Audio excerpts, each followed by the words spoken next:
All right, Cindy, thank you so much for taking the time to share some of your wisdom about your book and beyond. Thank you. Thanks for having me. Of course, I know you're celebrating your 15th anniversary of the Fertile Kitchen Cookbook. That's right. Yeah, Very excited. wonderful. And it's Yeah, an evergreen book. It's the concepts in there apply today just as much as they applied 15 years ago, which is really awesome. that was like my third or fourth question Yeah. was like 15 years later, would you change anything about the book? Yeah. I actually have some ideas on things that I would change, but I'll hold I'll say off. that. Okay. Okay. Well, what inspired you to write your book with your husband? Yes, I wrote it with my husband.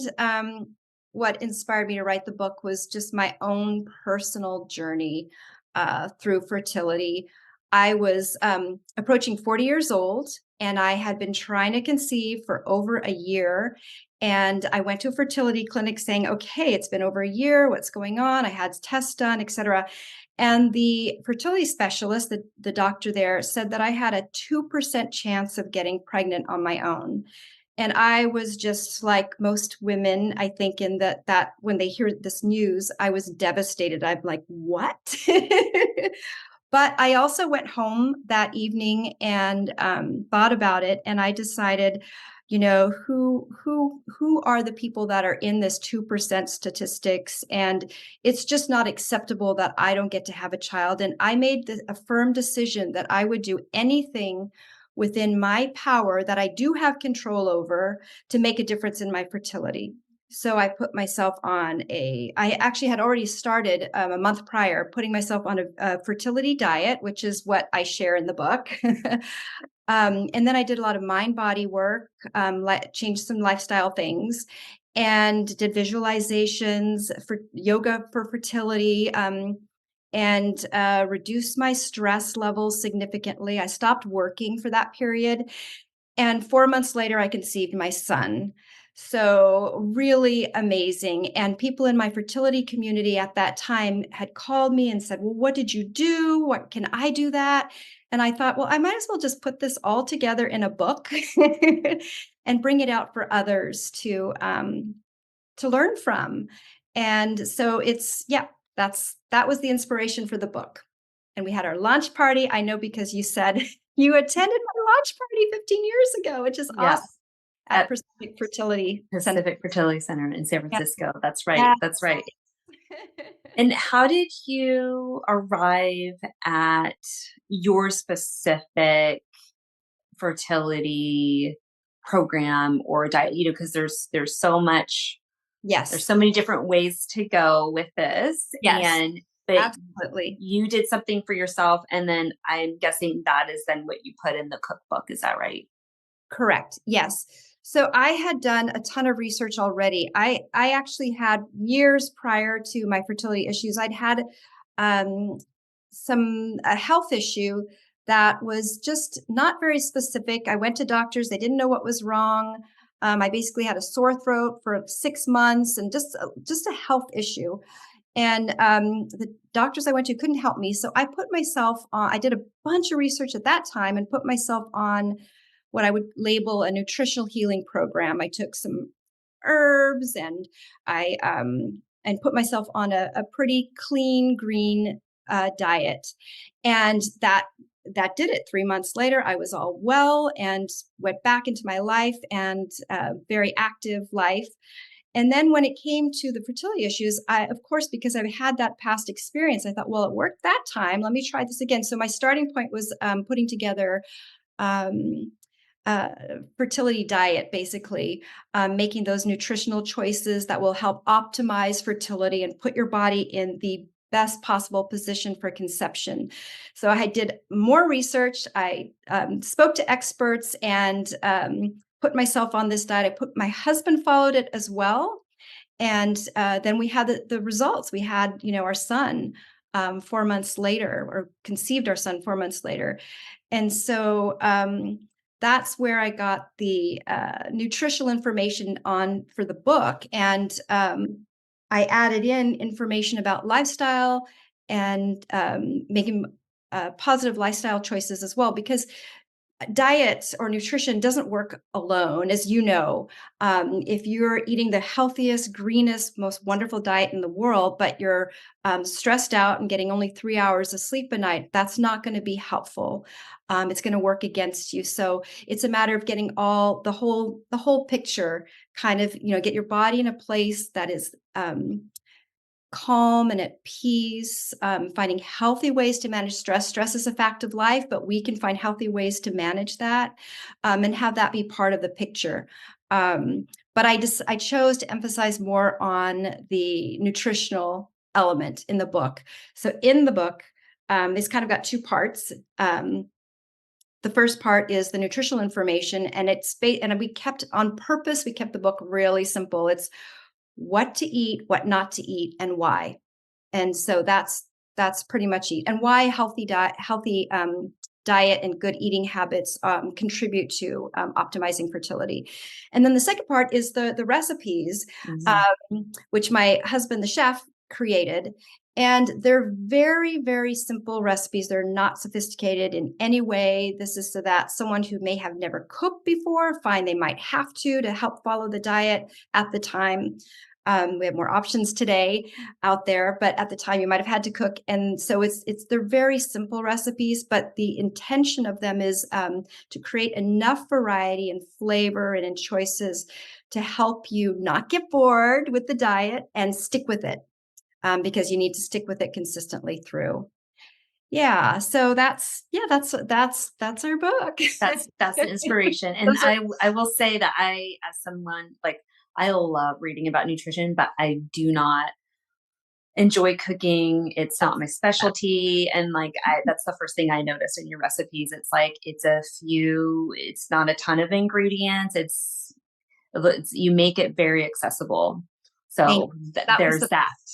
Yeah. The whole point also is the fact that, going through a fertility journey is, very stressful already, and our lives are already really busy. So if someone feels that, oh, now I have to follow a diet too, I don't want them to feel that negative, like, oh, like there's more work to be done.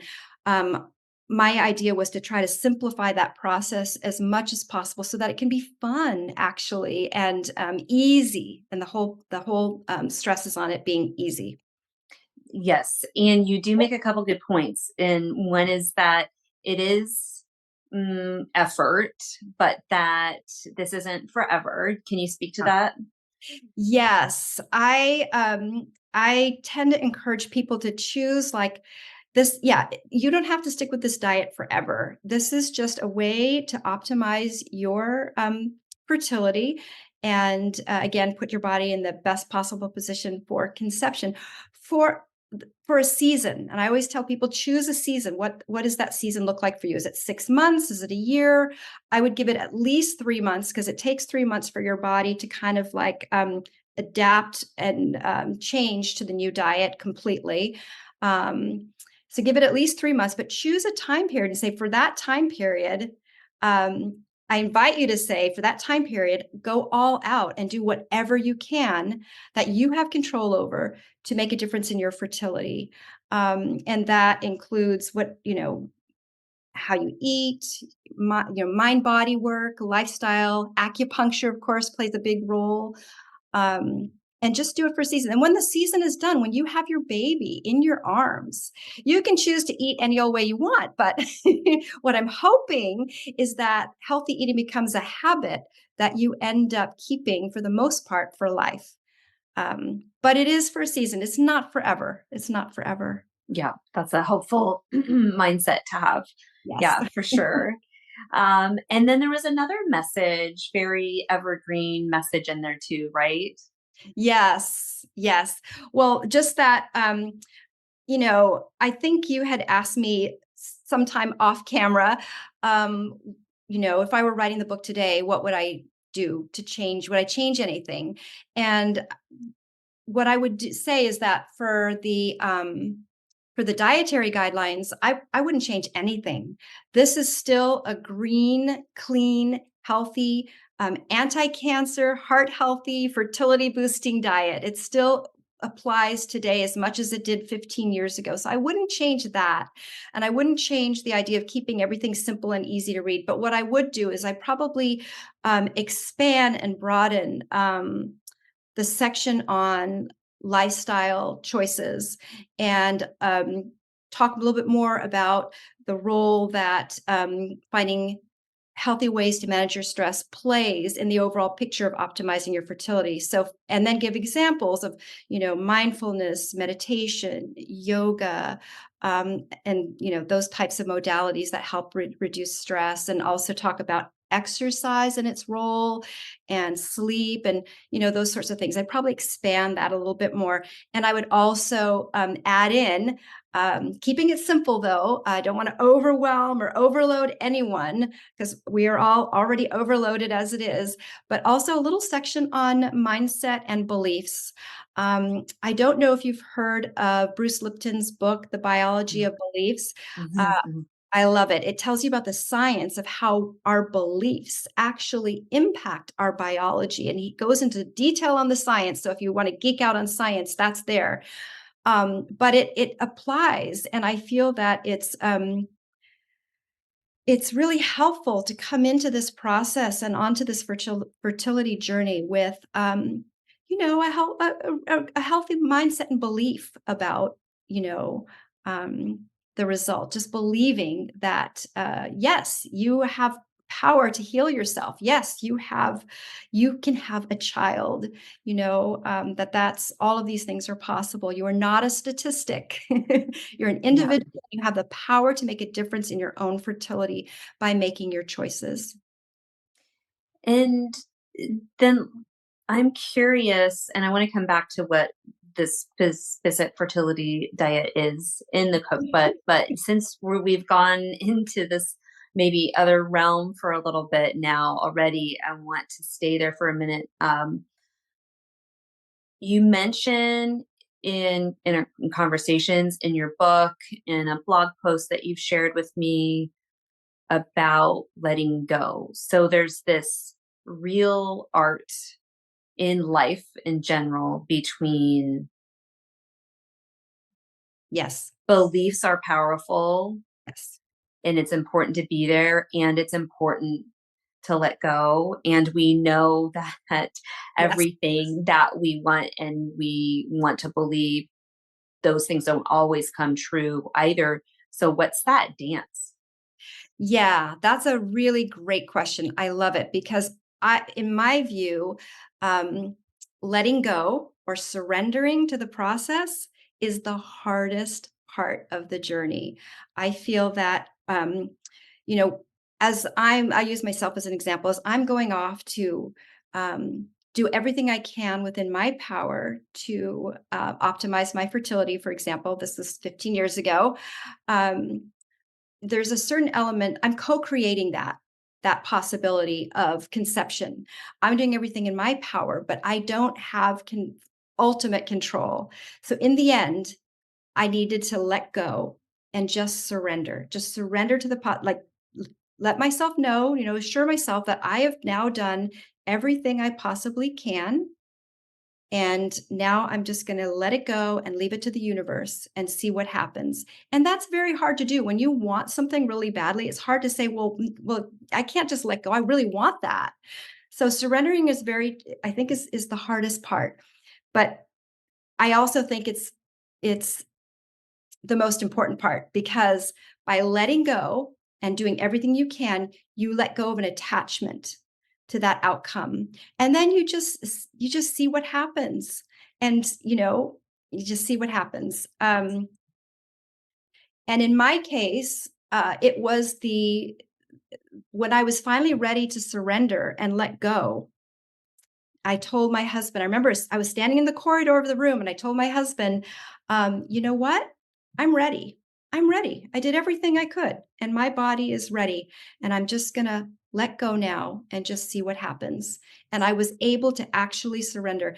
And that's the cycle I got pregnant, which is really Mhm. interesting. I know, I want to say that there's, of course, none of us can guarantee a baby as a result. It's not up to us.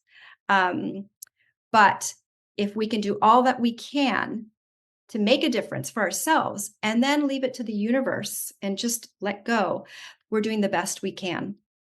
Yeah. So what you're saying is surrendering isn't not wanting that thing anymore. Correct. It's not resigning or Hmm. giving up Giving up. in Hmm. any way, shape, or form. It's not that you don't want this thing so much. It's just that you're letting go and letting a higher power, if you will, take it from here, Hmm. letting go. Yeah. And then do you mind sharing then this process again when you tried to conceive with your second? Sure. Yes. Yeah. So after I had my son, who is, by the way, 18 years old now, so it's just unbelievable, which is amazing. Amazing. So grateful. Um, we decided that we wanted a second child. And so now I'm even older. I'm getting into my 40s, and I knew that it might be more challenging. So I did the same things. I put myself on a fertility diet. I added fertility acupuncture to the mix, and I did all those things. And I decided, because I was getting up there, that I would do an IVF. So around, I guess I was 42, 43 years old, I did an IVF, and that IVF failed. And I was, like anyone in that position, devastated. And I decided after that that it's my view that when age is a major factor in fertility, that at some point it's just their chances of getting pregnant naturally outweigh the IVF. This was my view. And so I decided on no more IVF. I'm just going to see what I can do to get pregnant naturally.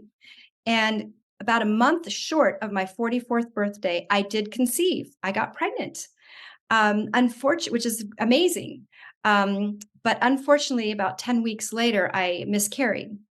So after that, I had a good hard look at my journey and I said, okay, what do you want to do, Cindy? You can keep trying to get pregnant naturally, but at the same time, I'm getting up there in age. I'm turning 44.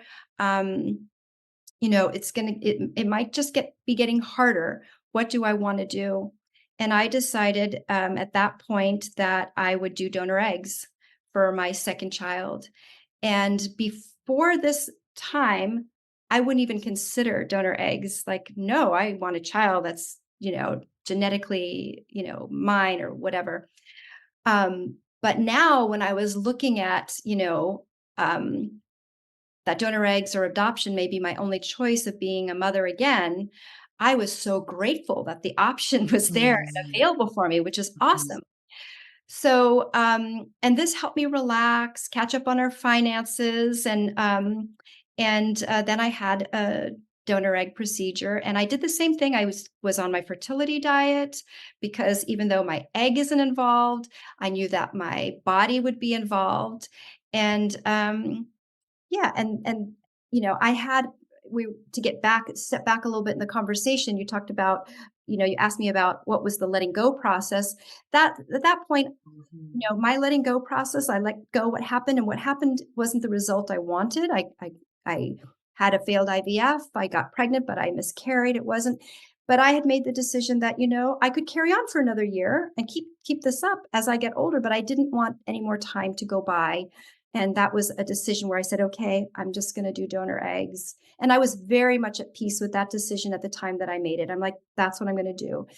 And for anyone who may or may not be, who might be considering donor eggs, it's really good to know that once I was pregnant with my daughter, I mean, soon as the conception, after the procedure, she was mine. I mean, I could feel her in my belly, I gave birth to her. She's 12 and a half years old now. She's an amazing kid.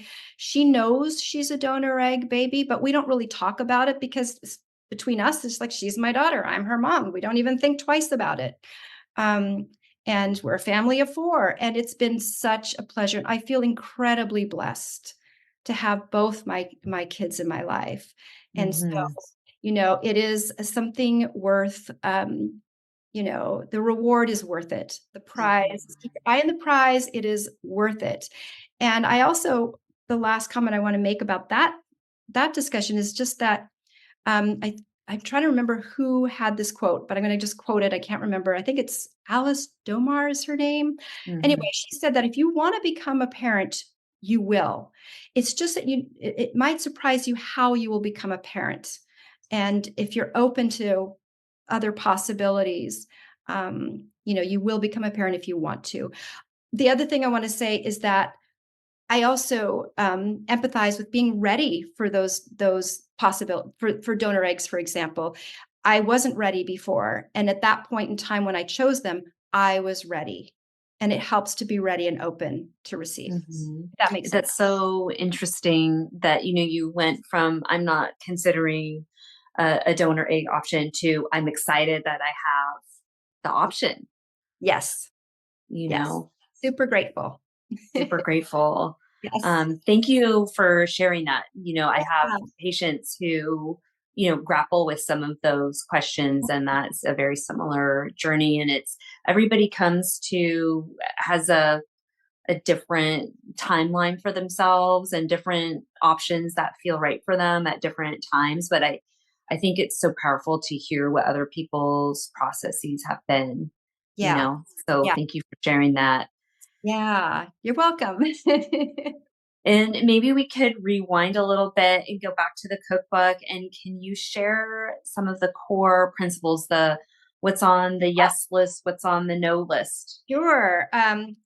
In keeping it in my desire to keep it simple, I'm going to go to the page. I also have like a cheat sheet. So That's a it's great, I all right, noticed that. Yeah. it's all right here, to keep it pretty simple. But basically, the concept is you want to um, limit or eliminate foods that are overly stressful to the body. And you want to add in or increase foods that have high nutrient values that support fertility, general health, and your reproductive health. So your hormonal health, basically. And so the easier things to talk about are what you should probably kind of get rid of, or at least limit or eliminate things that are overly stressful on the body. So of course, alcohol, caffeine, those are obvious ones. I also recommend dairy and wheat, because dairy and wheat are both require a lot of energy to process. And we want to ease the work on your digestive system so that more energy is available for supporting, nourishing, and building up your reproductive system as well as your general health. Let's see, what other things do I have on that list? Okay, most overly processed foods, and I recommend that if there's over like 4 ingredients, start to be suspicious about what's in it. And in our book, we do talk about how to read labels and choose healthy ingredients. So overly processed foods, you want to stay away from those because they have all kinds of there's all kinds of reasons for that. And processed sugar, you want to really kind of limit that, if not eliminate it, and choose healthier forms of sweeteners, and keep those in moderation. But sugar also can be very hard on the body, especially for fertility reasons. What else? The others are pretty common sense, like sodas and sugary drinks. Really, the only thing I recommend drinking on a fertility diet is water and herbal tea. And let's see, when I did my research for this, I thought this was really interesting, that peas are a natural contraceptive. Mm. So don't eat peas. Mhm, mhm. Yeah, I noticed that you added that in there. Yes, yes. Yeah. And then, of course, the common sense things for what to add in is just really foods that are full of naturally healthy ingredients. Of course, lots of veggies, a variety of veggies is always really great. Beans are high in protein. They've got, healthy Fiber and fiber. Yes, all the good stuff. You want to eat healthy fats. So, like you'd find that in avocado, for example, or nuts and seeds. They've got healthy fats and fiber also. They help lower blood sugars. They do a lot of good stuff. So that's kind of the high level the high level. Yep. picture. Also recommend drinking filtered water, because when I was doing research I was really like shocked to see what was in our like bottled Mm, water in the mhm, store, especially our tap water. But I think mm, we all pretty much know that tap water, we shouldn't drink our tap water mhm. filtered. Yep, Um, so yeah, that's a kind of the bigger picture. It's just kind of a more or less a common sense, clean, healthy diet. yep. And I'd say too that, your focus on veggies and beans and some small amounts of meat too. Yes. Um, Sometimes it's easier for me to talk to my patients about what to add in than it is to take out, Yeah. especially if somebody's had like a dieting, background that didn't go Uh, well. And, our yeah. culture is so Yeah. weird with food and stressful.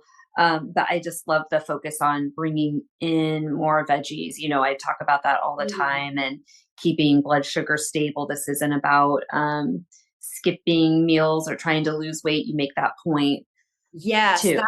that is actually that reminds me of a point I want you've already made it, but just this is not a time this when I say diet, what I mean by diet is making certain particular food choices that are healthy. I don't mean diet as in lose weight, restrict yourself, go hungry. It's not that at all. And that is, as you know, well, that is not a time to be doing that. That you may naturally lose some weight on this healthy diet, but because when you eliminate processed foods and processed sugar, that might happen, but that's not the focus. The focus is to nurture and care for yourself and eat a healthy diet that ends up giving you so much energy and makes you feel good.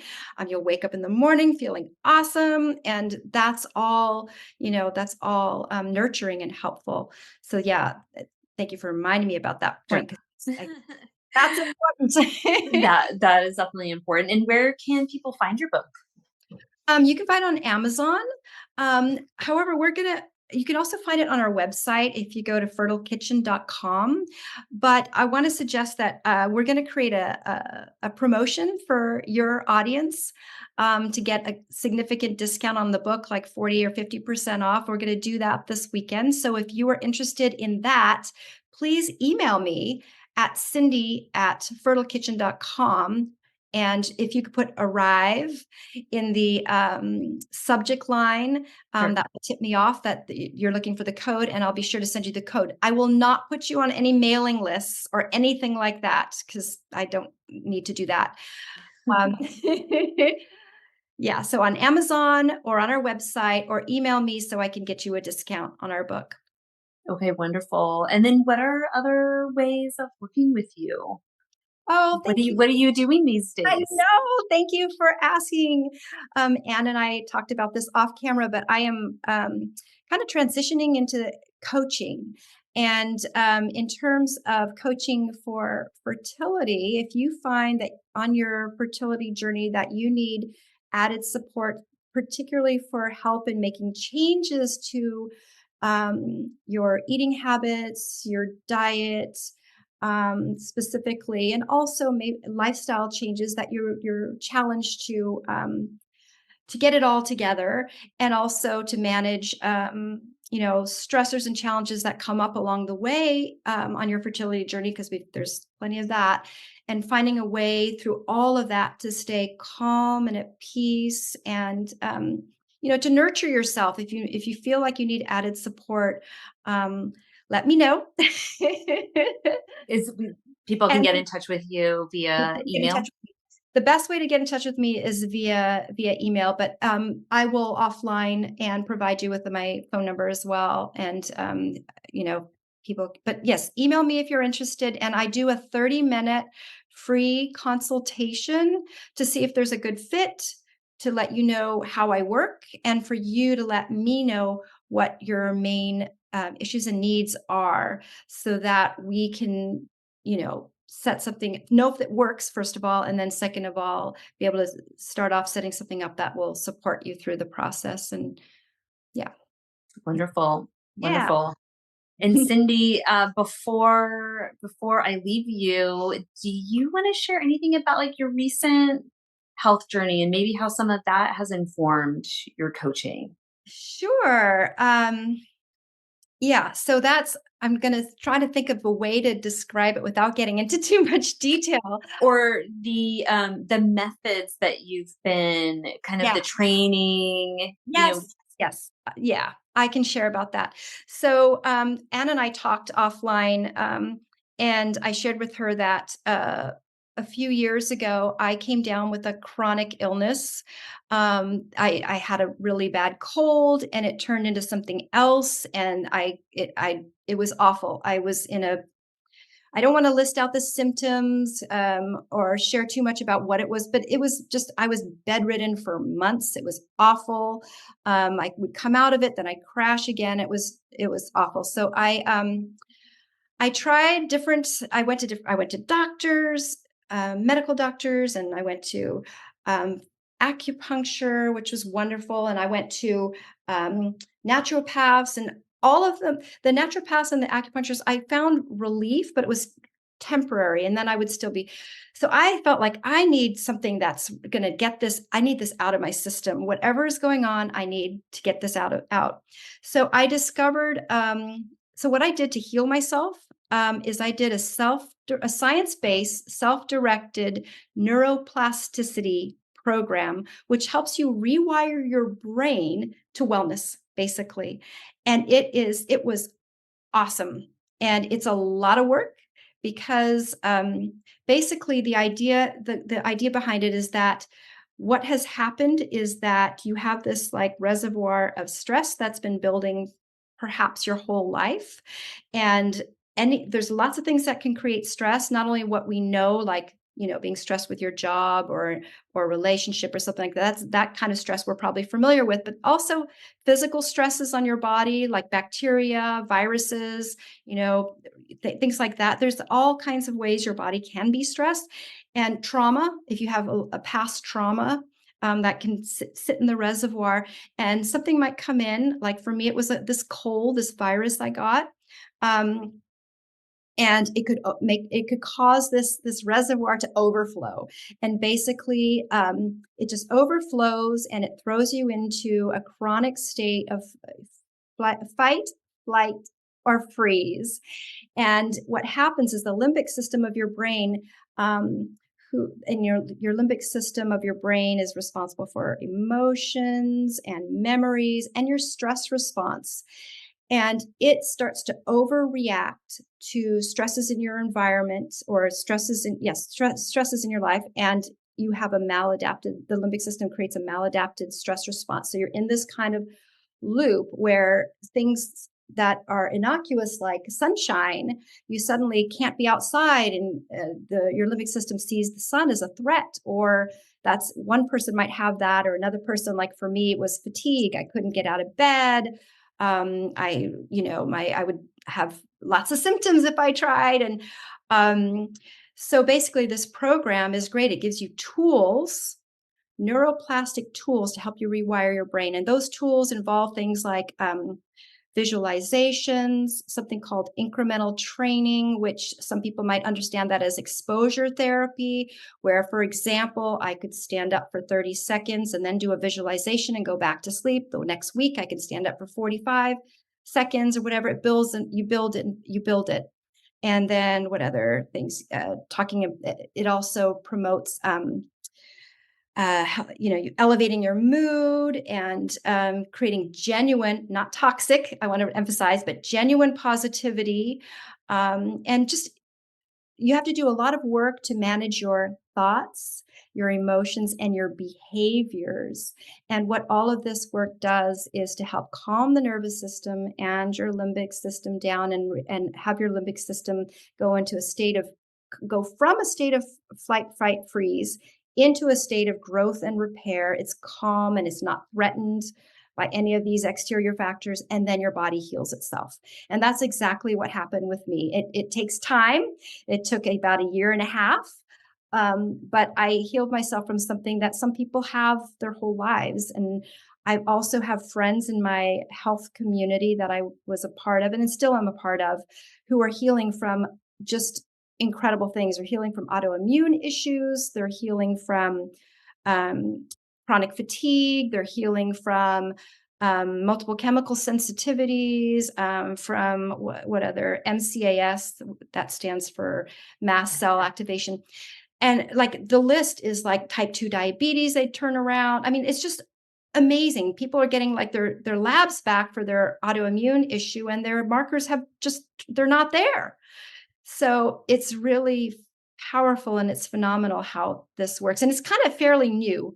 There's about 20 or I want to say 20 or so of these programs out there now, but it's only been just recently that these programs are out there now. And I chose this particular one called DNRS, Dynamic Neural Retraining Systems. It's just incredible. I have no more seasonal Fascinating. allergies. I had those since I was a teenager. I have no seasonal allergies anymore. It's reversed a lot of things by rewiring your brain. It's fascinating. It is really fascinating. I am doing some of my own research in that area. So when you brought it up, I was definitely like really Yeah, curious. it Yeah. is. And obviously it impacts I know I can think of two people in my two friends in my health community that have had fertility issues and got pregnant also, Yeah. um, because it's just allowing your body to heal. I believe it. Yeah. Yes. Well, Cindy, thank you so much for spending your time with me Yeah. and sharing everything. Yeah. Thanks for And having me.